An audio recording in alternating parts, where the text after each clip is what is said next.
تھوڑا سا بیان اللہ تعالیٰ کے بھروسے پہ کر رہا ہوں تاکہ میرا حصہ بھی لگ جائے اور دوستوں کو بھی خوشی ہو جائے کہ وہ بیچارے جو مجھ سے نیک گمان رکھتے ہیں کچھ میری باتیں سن کر کے ان کو زیادہ لطف آتا ہے.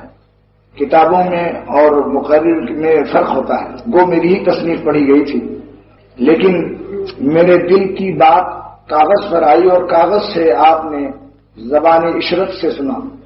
کتنے فاصلے ہو گئے. تو جو لوگ اس ناکارے کے ساتھ نے گمان رکھتے ہیں کہ اختر نے بزرگوں کی جوتیاں اٹھائی ہیں کچھ اس کے دل میں کوئی ہے چیز درد کی جو اللہ تعالیٰ کی عطا ہے اس کی زبان سے جب سنتے ہیں تو وہی چیز جو کتاب میں ہے اس کا اثر بڑھ جاتا ہے. اسی لیے ٹیپ ریکارڈر میں وہ مزہ نہیں آتا جو براہ راست سننے میں آتا. درد دل آیا لوہے مشین میں آیا پھر مشین سے پہنچا فرق ہوتا ہے.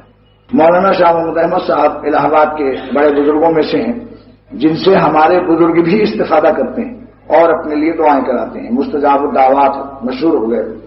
وہ بہت بڑے عالم تو نہیں ہیں لیکن اللہ تعالیٰ کی درد محبت کا وہ آتش فشاں اور ان کے دل میں عظیم دریا ہے اللہ کے درد کا کہ میں نے اپنی آنکھوں سے دیکھا کہ مولانا حبیب الرحمان اعظمی جو اس وقت دنیا میں بہت بڑے محدث مانے جاتے ہیں اور انہوں نے المصنف عبدالرزاق کی کئی جلدوں میں جو کتاب ہے اس حدیث پر عربی میں انہوں نے شرح لکھی ہے حاشیہ لکھا اس کا اور پھر عربوں میں اس کا ان کا بہت شعرا ہے.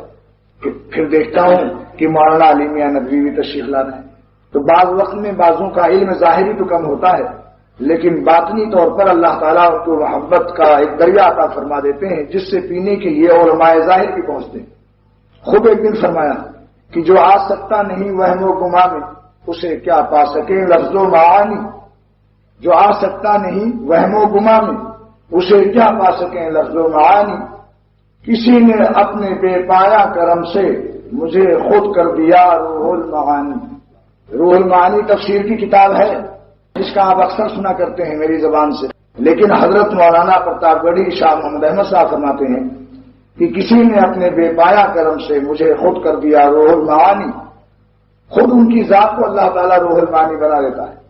ایک دن لکھنؤ کے علماء سے فرمایا ندوہ جو علم کا مرکز ہے فرمایا کہ بری نظر انسان کو لگ جاتی ہے شریعت اس کو تسلیم کرتی ہے. حدیثوں میں اس پر ایمان لانا کو حکم دیا گیا. صحابہ نے پوچھا کہ کیا میں نظر جب لگ جائے تو اپنے بچوں کے لیے جھاڑ پھونک کر سکتا ہوں؟ فرمایا ہاں.